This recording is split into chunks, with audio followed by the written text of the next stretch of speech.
Alien female's first encounter with a human male left her unnerved and deeply stirred. Warning sirens blared as Mason's freighter lurched violently, the control panel erupting with a cascade of crimson error codes that flickered and bled into each other. The pilot's seat shuddered beneath him, safety harness biting into his collarbone as inertia threatened to tear him loose. "Just a little longer, Perseus," Mason pleaded, knuckles white as he clung to the trembling yoke. The ship's AI, silent now, unresponsive, offered no comfort as the navigation array sparked and died, leaving him blind, tumbling toward a world unknown.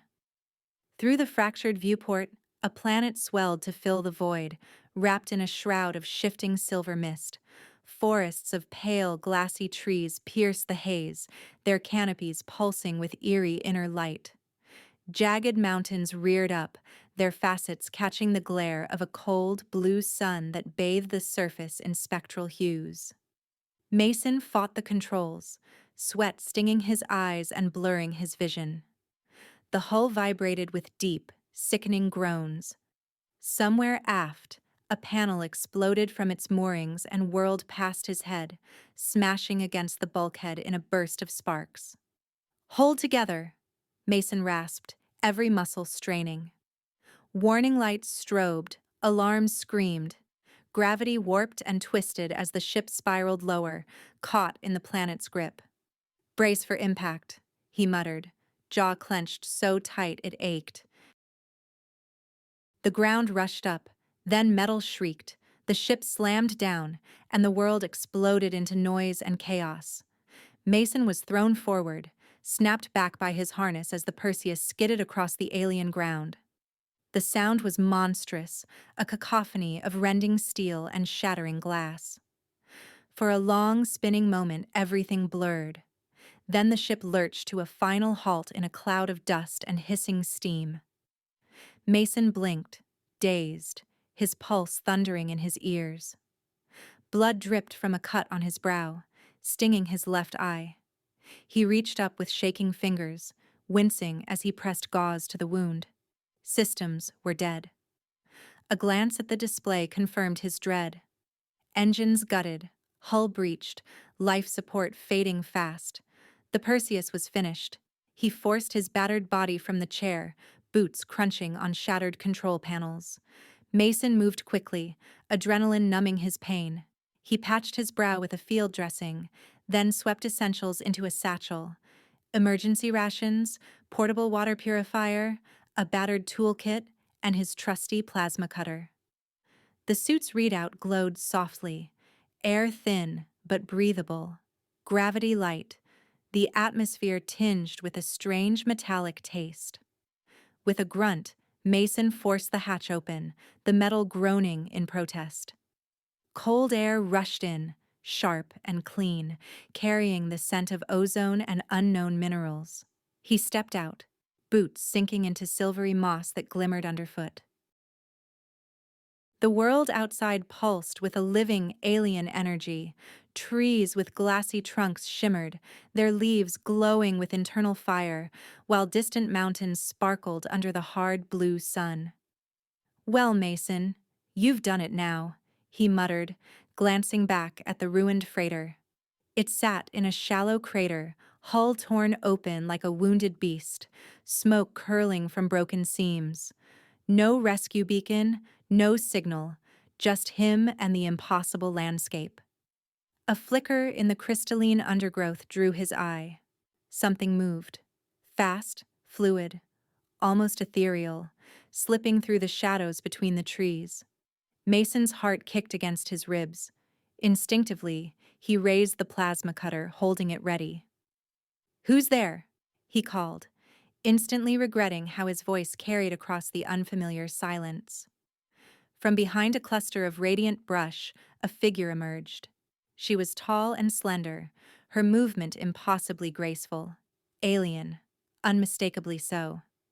Her skin was luminous, pale as starlight, seeming almost translucent. Eyes enormous and black regarded him with unsettling calm, reflecting the void between the worlds. Silver hair spilled down her back in liquid waves, framing features that were both sharp and beautiful, almost regal in their symmetry. The suit she wore clung to her form, made of some intricate living material, its surface etched with shifting patterns that pulsed gently along her arms. They faced each other in weighted silence. Mason's breath fogged in the chill air. Slowly, sensing no threat, he lowered the plasma cutter. He tried to steady his nerves, searching for words. "Can you understand me?" he asked, voice careful, wary. She regarded him for a moment, then reached up and tapped a small device at her collar. The patterns along her suit brightened.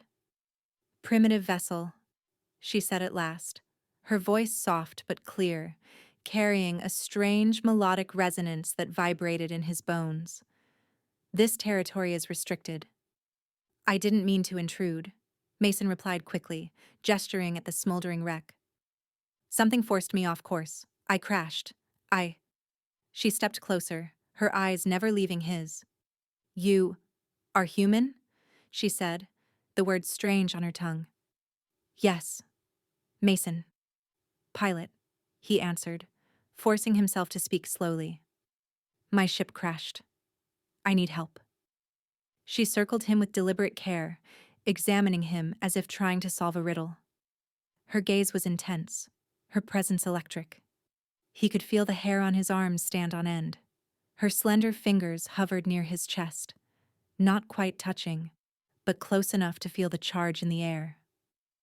"You are wounded," she observed, voice softer now. "It's nothing," Mason lied, straightening his shoulders. "Just a scratch." She reached out at last, her touch feather-light and cool, sending a jolt of energy through him. Mason flinched in surprise, meeting her fathomless eyes. Something passed between them, a flicker of curiosity perhaps, or something deeper. She withdrew her hand, studying him with renewed interest. "You must come," she said, gesturing toward the glowing forest beyond. "It is unsafe here." Mason glanced back at the wreckage, then at the enigmatic alien.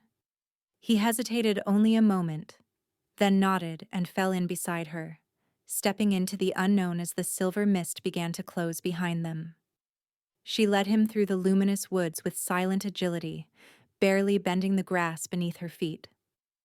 Mason followed, stumbling over tangled roots and slick patches of moss that glowed faintly underfoot. Each step was a reminder of the difference between them. She, gliding as if gravity had forgotten her. He, weighed down by fatigue and the ache spreading through his limbs. The air was cold but tinged with an energy that made his skin prickle. "What do you call this world?" Mason managed, voice low and wary as his breath curled in the chill. She glanced back, the corners of her mouth tilting in a subtle, enigmatic way. "In your tongue? Perhaps Astriel." Astriel. He tasted the word, letting it settle in his mind. It sounded fragile and unearthly, like everything else here. "Beautiful name. Suits the place." She didn't reply, only drifted onward beneath arching crystal vines that chimed when she brushed against them. The woods were alive with shifting hues. Mossy ground radiated teal and lilac, while luminescent fungi clung to tree trunks, pulsing in time with some hidden heartbeat. Mason's vision swam, exhaustion rising up through his body like a tide. His head throbbed, each step a struggle. "How much farther?" he asked, pausing to press a hand to his temple. She stopped, turning to study him with those fathomless black eyes. "You require healing."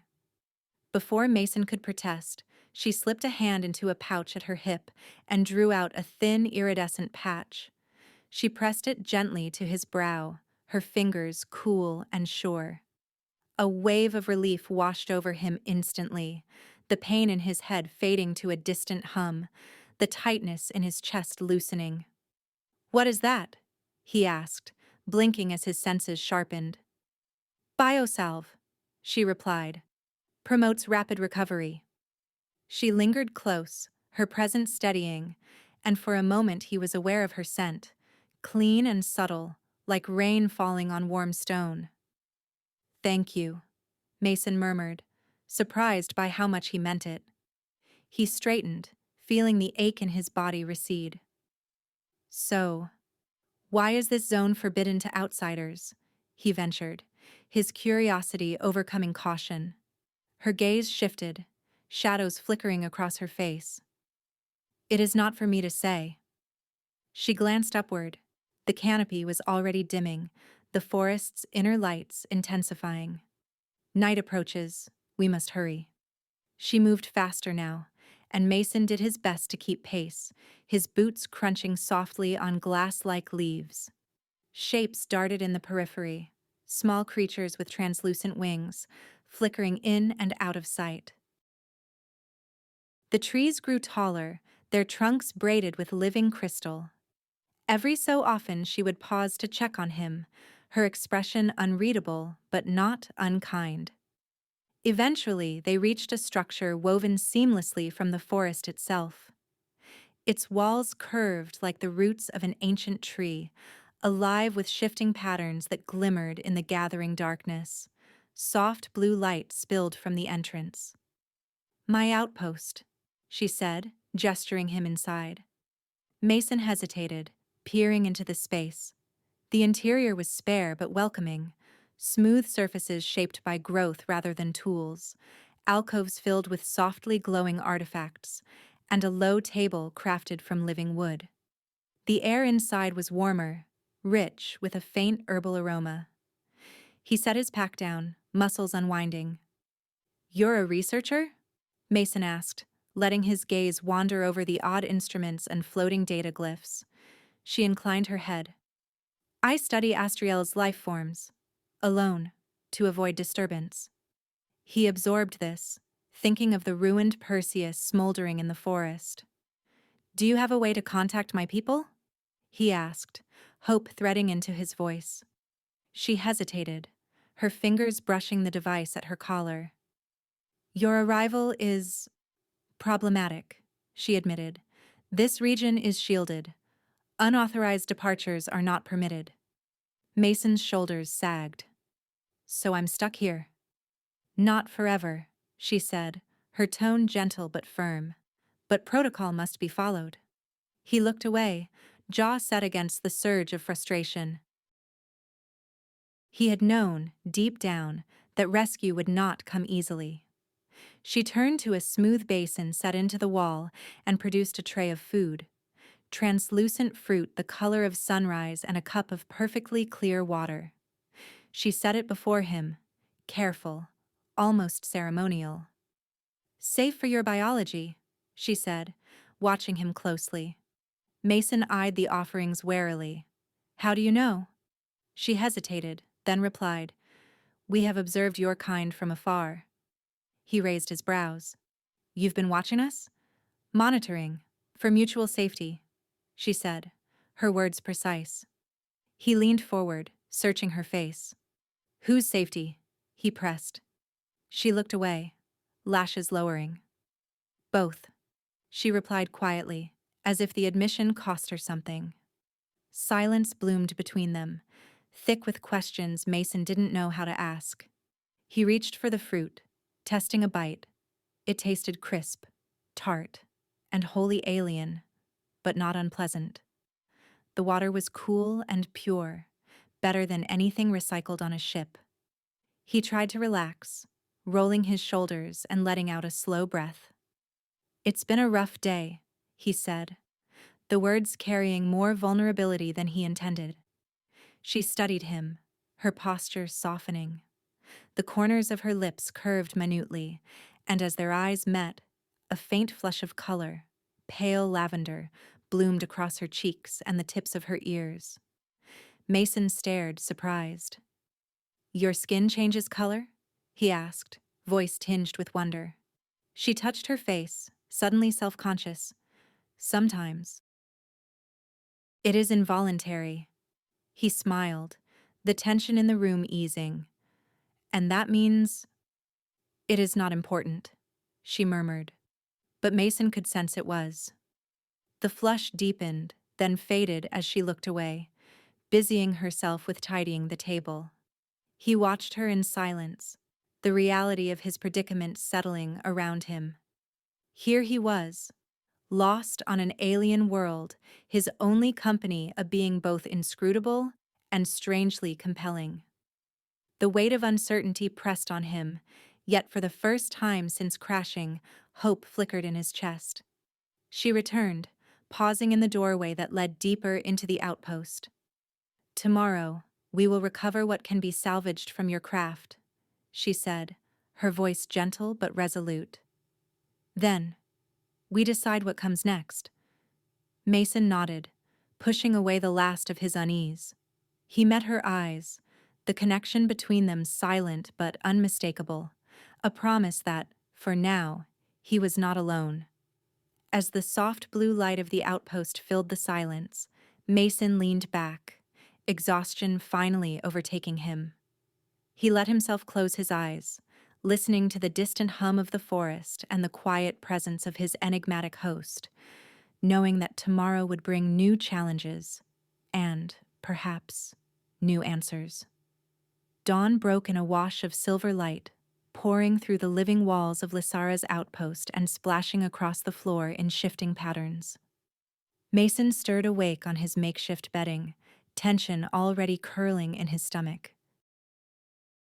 Lysara moved with graceful purpose, her long silver hair catching the morning glow as she checked a small array of tools and devices, her expression focused. She glanced at him. "We must reach your vessel before the Night Stalkers do." Mason rubbed the sleep from his eyes. "Night Stalkers?" She nodded, fastening a band around her wrist that shimmered with quiet energy. "Predators, drawn to new disturbances. The crash will have called them." He pulled on his boots, dread prickling down his spine. "Great. Just what we need."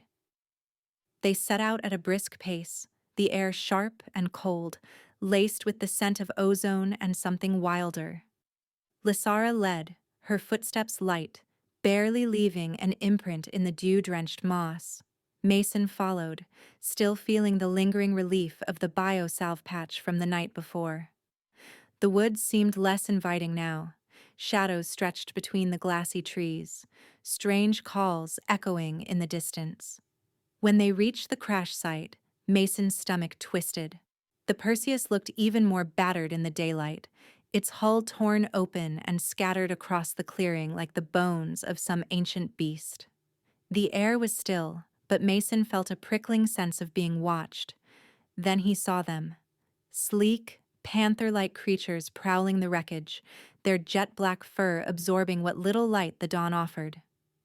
Their eyes glowed orange-yellow, irises shifting and dilating as they scanned the debris. The beasts moved with chilling silence, muscles coiled beneath their pelts. "Shadow beasts," Lysara whispered, her voice so soft he barely heard her. "They are dangerous." Mason's hand tightened around his plasma cutter. "We need that gear." He started forward, but Lysara caught his arm. The touch was electric, sending a shiver up his spine. "Wait. They hunt by heat and sound." Mason swallowed, watching as one of the creatures sniffed the air, tongue flickering out. Its gaze swept toward them, but Lysara was already activating a small device clipped to her belt. A wave of invisible energy pulsed out, and the shadow beasts recoiled, their hackles rising.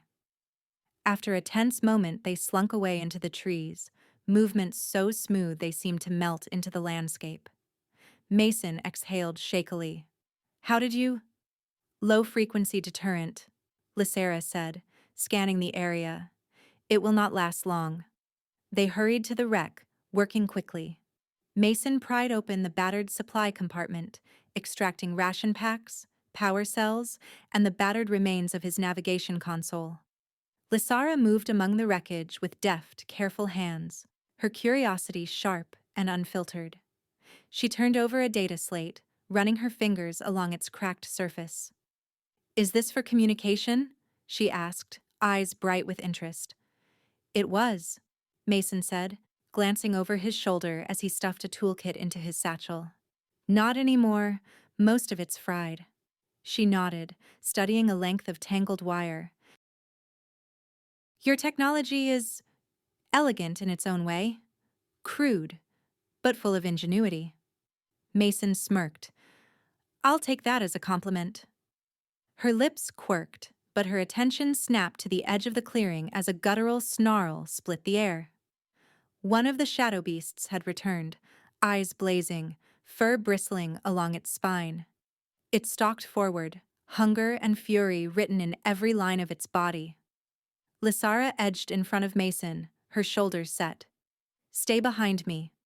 The beast lunged, faster than Mason could track. Instinct took over. He shoved Lysara aside, raising his plasma cutter and firing a sizzling bolt at the creature's flank. The blast hit, but the shadow beast only grew more enraged, its roar vibrating through the ground. It barreled toward them, claws flashing. Lysara raised her hand, triggering a shimmering barrier that arced between them and the beast. The creature slammed against it, the impact sending ripples of blue light through the air. It clawed and snapped, saliva spattering the barrier as it shrieked. The shield won't hold, Lysara warned, her voice strained. Mason scanned the wreckage, spotted a jagged shard of hull, and seized it. As the barrier flickered, he darted forward, adrenaline surging. He drove the metal into the beast's side with all his strength. The creature howled, convulsed, and crumpled to the moss, its glowing eyes dimming. The silence that followed was thick and trembling. Mason stood over the fallen beast, chest heaving, adrenaline pounding in his ears. Lysara stared at him, wide-eyed, her cheeks tinged with a vivid flush. You risked yourself for me, she said, wonder and something softer in her voice. Mason let out a shaky breath. You would have done the same. For a moment the world narrowed to the two of them, the danger receding, replaced by something electric and uncertain. Lysara's gaze lingered, unreadable, before she turned away to help him gather the last of the salvage. They returned to the outpost as clouds gathered, the air heavy with the promise of rain. Mason limped a little, feeling every bruise and scrape, but Lysara stayed close, her presence an anchor. That night, as thunder cracked and lightning split the sky, Lysara's skin glowed ethereally, each flash illuminating the delicate patterns along her arms and face. She watched the storm for a long time, then turned to Mason, her expression almost shy. Do humans form bonds? She asked, her voice low but clear above the rumble of thunder. Mason nodded. Yes. Deep ones? Don't your people? She hesitated, searching his face. We do, but differently. She stepped closer, the stormlight painting her features in silver and blue. It is rare for us to feel the urge in the same way. Their eyes met in the storm-lit dark, neither looking away. Mason felt a charge ripple between them, stronger than fear, deeper than curiosity. He opened his mouth, searching for words, but none came. Outside, the rain battered the living walls, drowning the world in sound. Days passed as they worked together, venturing out to the ship for further salvage, repairing equipment, cataloging Lysara's samples, and slowly rebuilding trust. The initial caution between them faded, replaced by a growing ease, a rhythm of shared glances, quiet laughter, and moments when silence was comfortable rather than tense. Each accidental brush of hands sent jolts through Mason, and he sensed Lysara felt it too. Her skin would flare with color, her breath catch, and she would find an excuse to step away. One afternoon, as they sorted through a tangled mass of wires and broken tech, their hands touched, palm against palm, the contact lingering. The sensation was immediate and overwhelming. A rush of heat, a spike of energy that raced up Mason's arm and filled his chest. Lysara gasped, stepping back as if burned, her cheeks suffused with that pale lavender flush. She pressed a hand to her heart, eyes wide and searching. "This reaction is rare," she whispered, voice trembling. "Among my kind, it is almost unheard of with outsiders." Mason swallowed, his own heart racing. "What does it mean?" he asked softly, moving closer but not daring to touch her again. She looked away, shoulders tense. "It suggests a rare compatibility, a deep connection. Our energies, they resonate somehow." Mason drew in a shaky breath. "I feel it too. Every time we touch, it's like electricity, like nothing I've ever known." "It is forbidden," she murmured, her voice barely audible. "But it is real." They stood in the quiet outpost, the air charged with the storm's fading energy and something new, something dangerous and undeniable, between them. Mason's frustration simmered as he worked on the transmitter, shoulders hunched over a tangle of wires and cracked circuitry. Sparks jumped as he forced a stubborn connection. Each failed attempt sent another wave of irritation through him. Lysara stood across the narrow room, silent, her delicate features shadowed by the failing lights of the outpost. She watched him for a long moment. "You are angry." Mason's jaw flexed. "Wouldn't you be? Learning you've been watched for years, studied, cataloged, probably dissected in reports?" "We only observe," Lysara said, her voice soft but unwavering. "Never interfere." He set his tools down with more force than necessary. "That's not much comfort. What happens now? You've broken your rules just by helping me, by—" He stopped himself, pulse racing. Her gaze dropped. "They will recall me. Erase my memories. Standard procedure for contamination." Mason stared at her, pain and anger tangled in his chest. "I won't let that happen." A faint, sad smile touched her lips. "You can't stop it. I could have called for extraction already." He searched her face, desperate for a sign he mattered. "Why didn't you?" She hesitated, the truth warring in her eyes. "I wanted to understand this connection between us. It defies everything I know, everything I was taught." Mason swallowed, voice rough. "So I'm just a subject to you? A curiosity?" "No."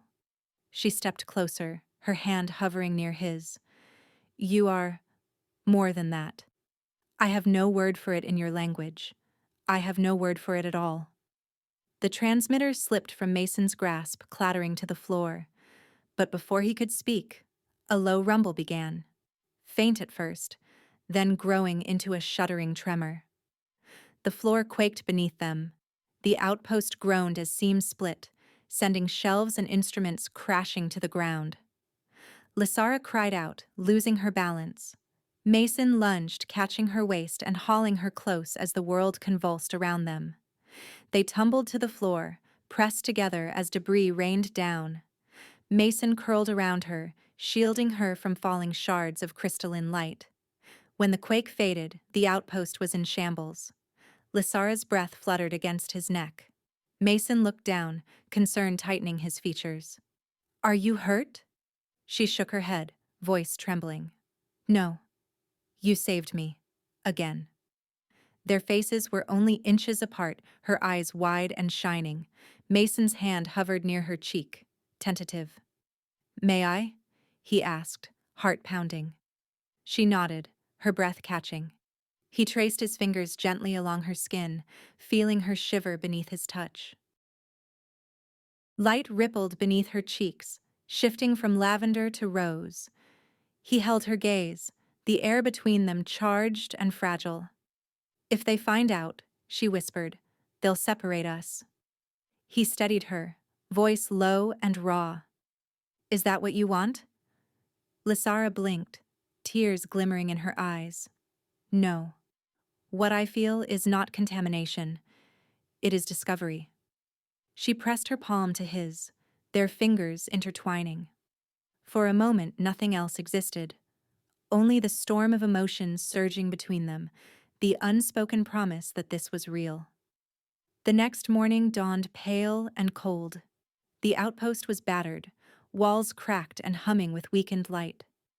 Mason and Lysara worked in silent tandem, salvaging what they could. Mason tried to repair the transmitter, but the quake had damaged it beyond his skills. Lysara patched what systems remained, her movements precise but subdued. She paused, eyes lingering on the fractured structure. "There is a geothermal spring nearby," she said quietly. "It is safe and warm. We can shelter there until the outpost is stable." Mason glanced at her, noticing the tension in her shoulders. "Good idea." He began gathering supplies, rations, water, the battered medical kit, a tangle of blankets. When he turned, he saw Lysara leaving her communicator behind, the device sitting untouched atop a broken console. "You're not bringing it?" he asked, surprised. She shook her head. "No." He watched her, understanding dawning. She was choosing him, choosing uncertainty, even danger, over duty. They set out together, moving through the glowing woods. The forest was alive with the hush of recovery after the quake. Crystal leaves shivered, light pooling in fractured patterns across the ground. Mason walked close to Lysara, their arms brushing now and then, each contact sending a subtle thrill through him. "Your people, so structured?" he asked, breaking the silence. She nodded, gaze fixed on the path ahead. "We value order. Purpose is everything." He considered her words. "And your purpose?" Lysara hesitated. "To observe. Never interfere. Until you." He smiled faintly. "You break your own rules well." She looked at him, something like hope flickering in her eyes. "For you, it is different. I do not regret it." They reached the spring, a pool of sapphire water surrounded by luminous stones and overhanging branches. Steam curled from the surface, the air heavy with warmth and the faint scent of minerals. Mason set their gear down, testing the water with his hand. It was deliciously hot. He shrugged off his jacket and stepped in, the water swirling around his legs. He glanced back at Lysara, who hovered at the edge, uncertainty warring with longing in her eyes. "Will you join me?" Mason asked, voice gentle. She shook her head, hesitating. "It is not permitted, because of what I feel." He reached out, fingers barely brushing hers. "And what is that?" Lysara's eyes searched his, everything she'd been hiding written plain across her face. "No one has ever—" Her voice faltered and she turned away, hugging her arms to her chest. Mason moved closer, standing in the steaming pool, the water lapping at his waist.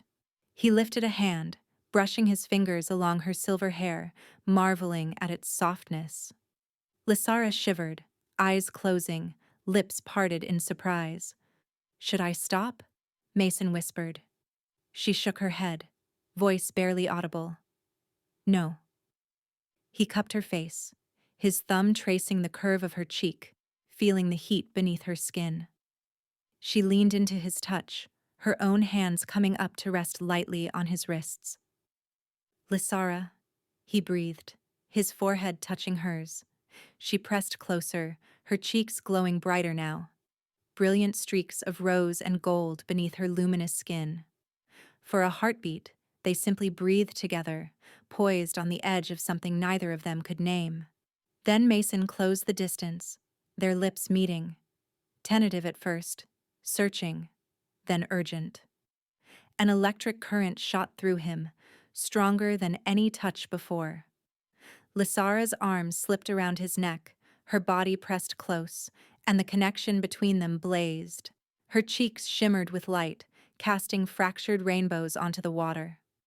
When they finally parted, both were breathless, gazes locked and unguarded. "What now?"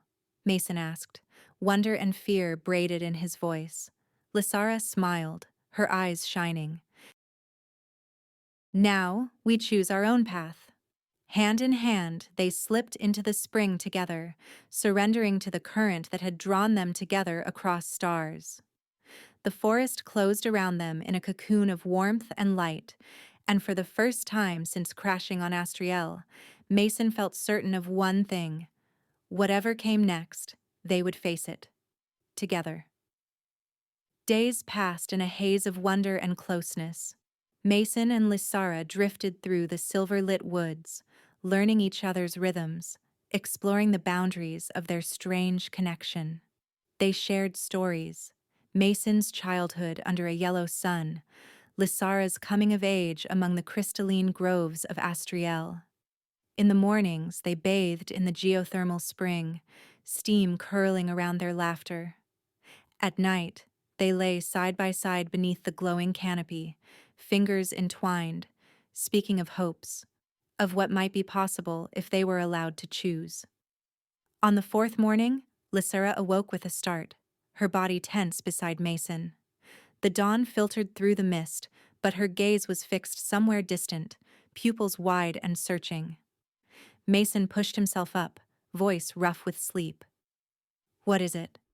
She pressed her hand to her temple, breath quickening. "My people are coming. I can feel their signal.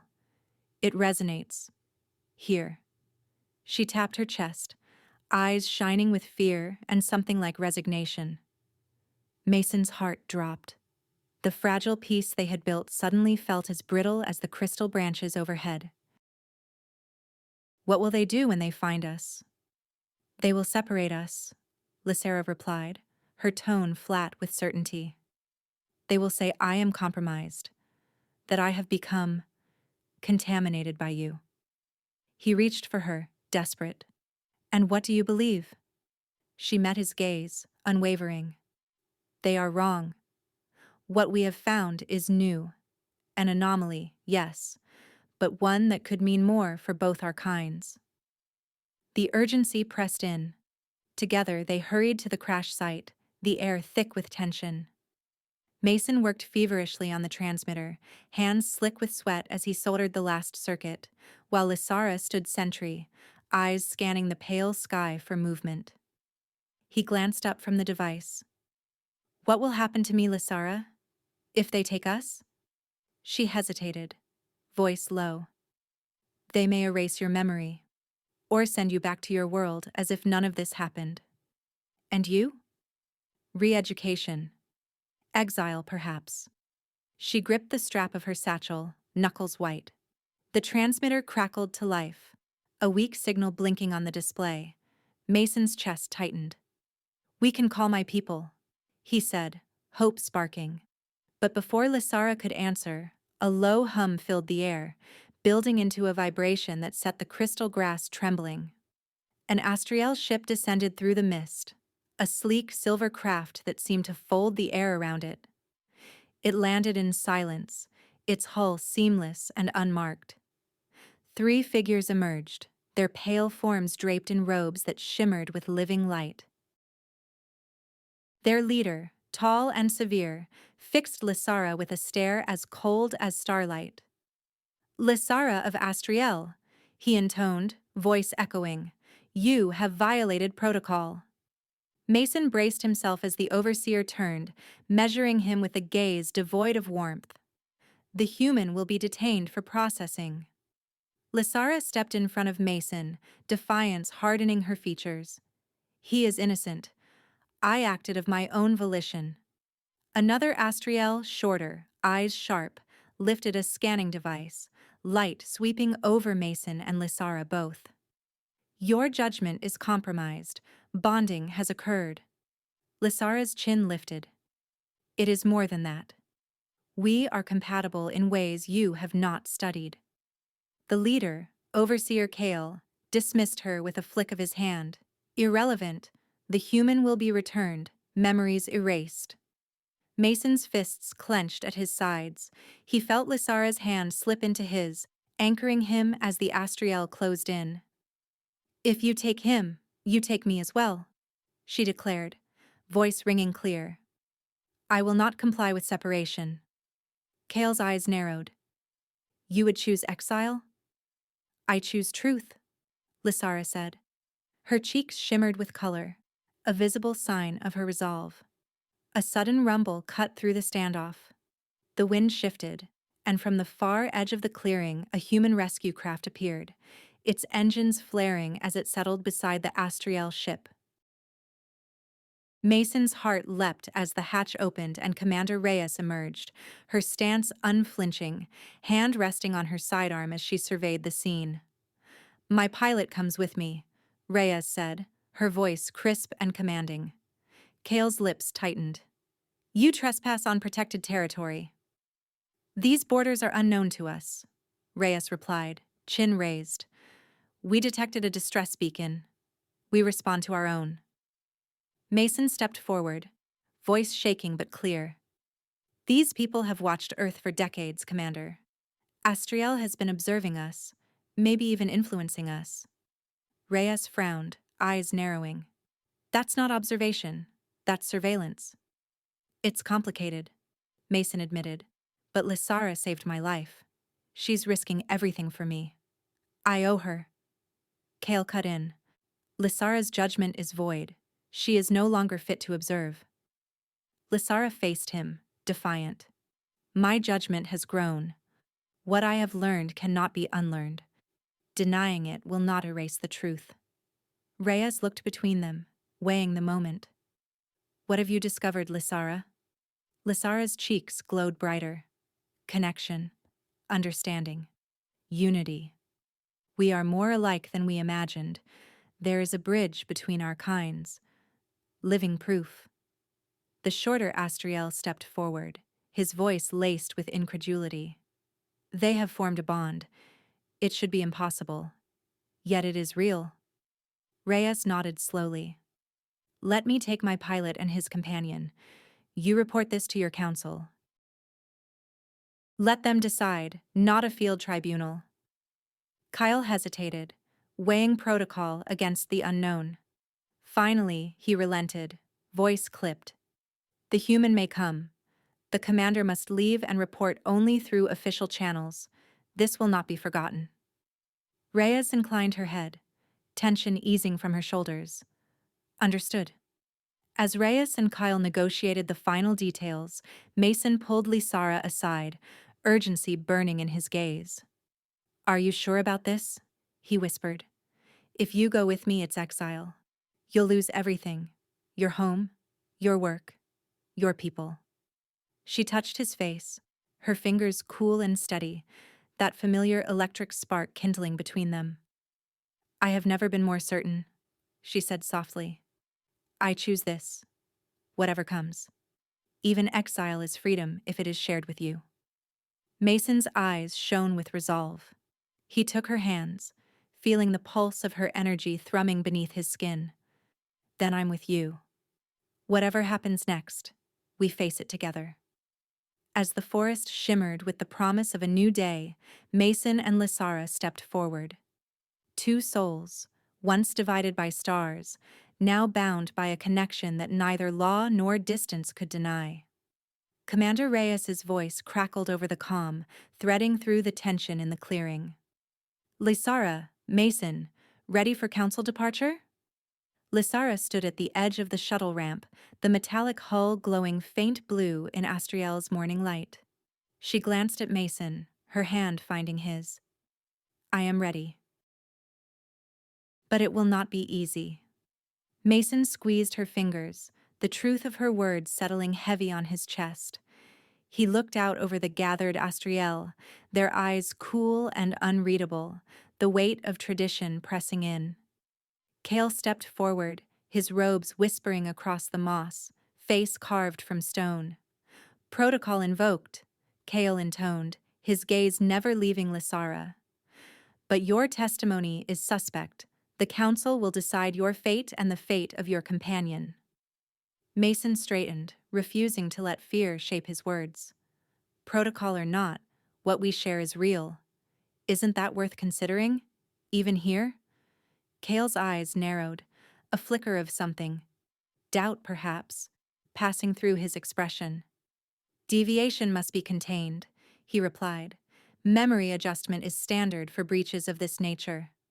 Lysara stepped forward, her chin lifted, voice clear and unwavering. I will not let our discovery be erased. Our bond is not a flaw. It is possibility. You claim to seek understanding, Kyle.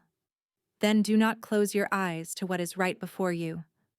Kale hesitated, but Reyes's voice cut through, steady and commanding. This is a chance for true dialogue between our worlds, she said, addressing both Astriel and human alike. I formally request a hold on any memory adjustment until a full and open hearing is conducted. A ripple of uncertainty passed among the Astriel delegation, their postures shifting, robes stirring. Even Kale faltered for a breath, measuring the weight of centuries-old rules against the enormity of this moment. Finally, he inclined his head. A hearing is allowed, but any defiance, any further breach, will not be tolerated. Mason met Lysara's gaze, silent understanding passing between them. Whatever the council decided, they would not run, would not hide from what they had become together. He stepped closer, voice resonant. I may be human, but I stand for more than you think. This isn't just about us. It's about what's possible. About change. Lysara's cheeks shimmered with a radiant blush, visible proof of her conviction. Today, I offer my truth. A connection that bridges not only our species, but our hearts. We did not seek this, but now that it exists, we cannot deny it. Reyes nodded, her face set with determination. This is history in the making. What we do next shapes the future for both our worlds. The council should judge with open eyes and open minds. Kale gestured for the group to board the shuttle, his voice cold but formal. Proceed. The council awaits. The interior of the Astriel shuttle was a study in otherworldly elegance. Walls pulsed with soft, living light, and the air hummed with the faint crystalline harmony of Astriel technology. Mason and Lysara took their seats side by side, hands still entwined. Commander Reyes sat nearby, her presence both protective and resolute. As the shuttle's engines thrummed to life, Lysara leaned in, her voice barely a whisper, meant only for Mason. Every moment with you proves this risk was worth it. Even if I am condemned, our bond is real. I do not regret a single heartbeat. He turned, brushing his thumb gently across her cheek, feeling the warmth beneath her luminous skin. We'll show them love is not a weakness. It's the beginning of something new. You taught me that. Above them, the shuttle's hull shimmered as it left the surface. Through the viewport, the silver forests of Astriel receded, replaced by the infinite blue-white sky. As they climbed higher, Mason's pulse quickened. Not with fear, but with a sense of possibility. He felt Lysara's energy beside him, her presence anchoring him in this strange, beautiful uncertainty. The council chamber awaited somewhere above, and with it, the judgment of two worlds. Mason's mind raced with what might come: interrogation, skepticism, the threat of erasure. Yet when Lysara squeezed his hand, he found resolve in her unwavering gaze. She was not trembling. She was shining. As the shuttle banked and leveled, Kale's voice echoed through the calm. Prepare yourselves. The council is not kind to those who disrupt order. Reyes's reply was cool. Order without understanding is stagnation. Perhaps it is time for your council to learn what connection truly means. Lysara glanced at Mason, her eyes bright with hope and fear intermingled. No matter their judgment, what we have discovered will not be forgotten. Not by me. Mason nodded, matching her conviction. Nor by me. We stand together. The shuttle docked, the ramp lowering into the pale, echoing halls of the council citadel. The air was crisp, charged with anticipation. Astriel elders stood in silent rows, their eyes reflecting light, their faces unreadable. Mason felt the weight of their scrutiny, the pressure to conform to laws written long before either he or Lysara existed. But as they stepped forward, side by side, he knew they were more than just a rule broken or a protocol ignored. They were proof, living evidence that what had been thought impossible was, in fact, real. In that moment, as Lysara's fingers tightened around his, Mason felt fear give way to courage. He drew strength from her, and she from him. They were ready, ready to speak, to be judged, to challenge the old laws and to defend the new truth they embodied. The chamber doors opened. Together, Lysara and Mason crossed the threshold, their story no longer just their own, but a spark igniting the possibility of a new era, one built on courage, connection, and the hope that love, even across the stars, could shape the destiny of worlds. That's the end of the story. Please do not forget to subscribe to our channel, like the video, and write in the comments what you liked most about this story. Our team will be very grateful to you. You can find even more fascinating stories on our channel. See you in the next video.